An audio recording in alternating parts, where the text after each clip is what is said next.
The number of groups of 3 or more distinct numbers, 3 और 3 से बड़े distinct, that can be chosen from 1 2 3 4 5 6 7 8, so that the groups always include 3 and 5, ये हमेशा रहेंगे, while 7 and 8 are never included together.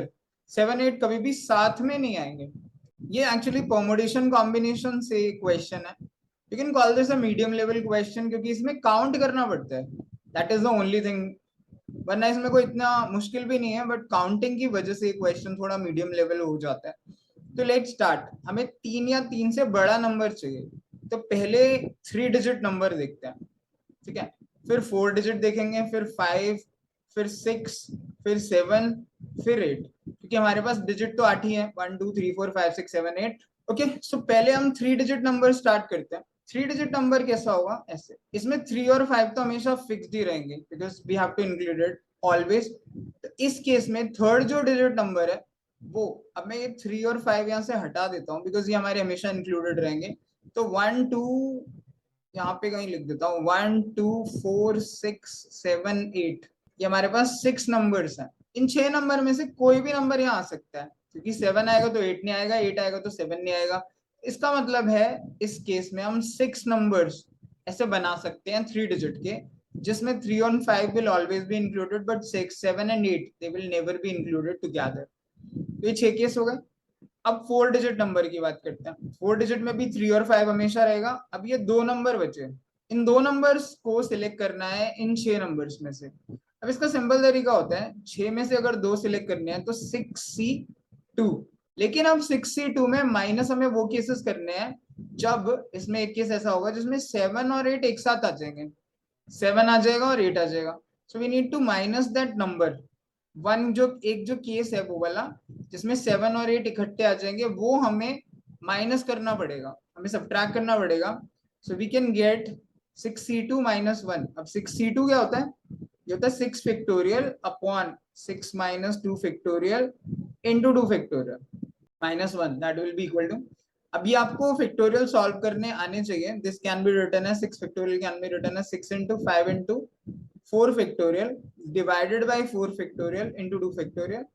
ये cut जाता है, 2 factorial तो 2 ही होता है, ये इससे कटता है 3 पे माइनस 1. तो 3 5s are 15 minus 1 which is equal to 14. तो बेसिकली यहाँ पे मैं लिख देता हूँ, ये 14 केसेस हमारे इस केस में बनेंगे जब हम 2 डिजिट वाले नंबर लेंगे, जब हम 4 डिजिट वाले नंबर लेंगे, सॉरी. अब let's try 5 digit number. 5 digit number में क्या है? 3 and 5 तो फिक्स्ड है, 2 नंबर तो 3 and 5 ही होंगे. अब बचे हमारे पास 3 प्लेसेस. तो अगर 6 नंबर है, 1 2 4 6 8 में से बनाना ना, 6 नंबर में से 3 नंबर सिलेक्ट करने के 6C3 तरीके होते हैं.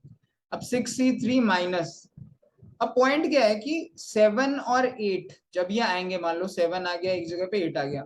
अब 7 8 साथ में नहीं आने चाहिए. तो 7 8 अगर मैं रख भी दूं 2 पोजिशन पे, तो मैं वो केसेस माइनस कर रहा हूँ जब 7 8 साथ में आएंगे. तो थर्ड पोजिशन पे अगर 7 8 हट गए, तो बाकी के 4 नंबर में से एक नंबर आ सकता है, यानी वो 4 केसेस होंगे. बिकॉज 4 में से एक सिलेक्ट करने का 4C1 यानी 4 तरीके हैं, 7 8 तो होंगे ही. तो वो केसेस में माइनस कर रहा हूँ, तो it will be 6C3 minus 4. ये वाला पॉइंट आप ढंग से समझिए कि -4 क्यों कर रहे हैं.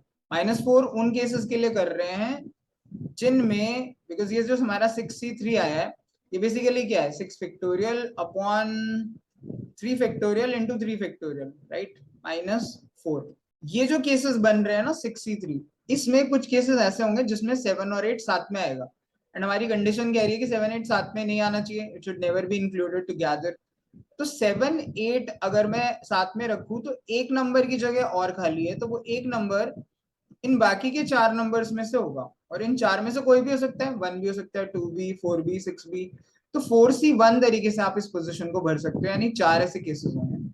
तो अगर हम इसे फर्दर सॉल्व करें, तो this is 6 into 5 into 4 into 3 factorial divided bye 3 factorial into 3 into 2, because ये 3 फैक्टोरियल को ओपन कर दिया -4. ये 3 फैक्टोरियल से 3 फैक्टोरियल काट दीजिए, 3 2 जा 6 काट दीजिए, 5 4 जा 20 -4, सो इट इज 16. तो 16 केसेस ये हो गए, 6 ये, 14 ये, 16 ये 14 भी इसी के लिखे थे, तो इसको काट देता हूँ, कंफ्यूजन हट जाएगा. अब नेक्स्ट 6 डिजिट नंबर की बात करते हैं, 1 2 3 4 5 6, तो 3 और 5 तो फिक्स्ड है। अब इन 4 पोजिशंस पे 1 2 3 4, इन 6 में से एक नंबर, मतलब 6 में से 4 नंबर आएंगे, तो इसके कितने तरीके हैं? 64 सिलेक्ट करने के माइनस।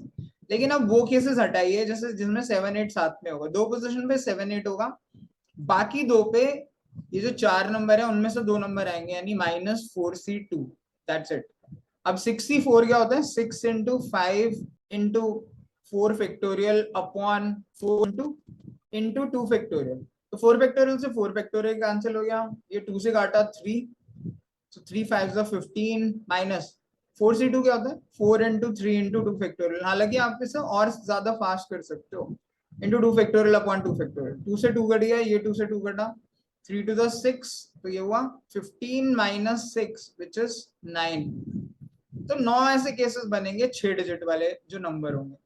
अब 7 डिजिट वाले नंबर देखते हैं, 3 4 5 6 7। इसमें भी 3 और 5 तो फिक्स्ड है, बचे ये 1 2 3 4 5 प्लेसेस। इन 5 प्लेसेस पे 6 में से अगर 5 नंबर सिलेक्ट करने हो तो भाई 65 नंबर होंगे पॉसिबल, बिकॉज 6 में से 5 सिलेक्ट करने का यही तरीका है। माइनस वो केसेस माइनस करिए जिसमें 7 और 8 भी आ रहे हैं। 7 8 2 पोजिशन पे होंगे, बाकी 3 पोजिशन पे इन 4 में से कोई नंबर होगा तो वो 4C3 तरीके से सिलेक्ट कर सकते हैं। That will be equal to 65 is 6, it is 6 only, 65 6 ही होता है, मैं डायरेक्ट लिख देता हूँ, माइनस ये 4 होता है 4C3, so that is equal to 2। ऐसे 2 नंबर होंगे बेसिकली 7 डिजिट वाले। 8 डिजिट में कोई नंबर नहीं आ पाएगा, क्योंकि 8 में अगर 8 डिजिट है तो किसी ना किसी केस में 7 और 8 भी साथ में होगा ही होगा, बिकॉज 8 डिजिट आएंगे, बिकॉज 8 ही डिजिट है, उससे 8 डिजिट नंबर बनाना भी होगा तो 7 8 तो रखना ही पड़ेगा। So there will be no such case, no case will be possible. तो अगर हम गिने अब हमारे टोटल केसेस कितने बन गए? 6 + 14 20 + 16 36 + 9 45 and 2 47. So 47 is the total number of cases possible, या total distinct number जो बनेंगे, so that will be our answer. So it's actually not very difficult, but आपको सारे केसेस 3 डिजिट 4 डिजिट 5 डिजिट 6 7 8 लेकर देखने पड़ेंगे। उसमें देखना पड़ेगा कितने केसेस बनते हैं, माइनस उसमें से हमारी रिस्ट्रिक्शन के हिसाब से केसेस सब्ट्रैक्ट करने पड़ेंगे, फिर जितने केसेस बन रहे हैं उनको ऐड करके that will be our answer.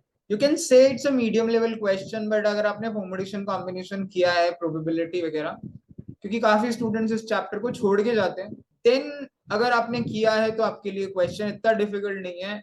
Still I am calling it a medium level question, क्योंकि इसमें थोड़ी कैलकुलेशंस हैं।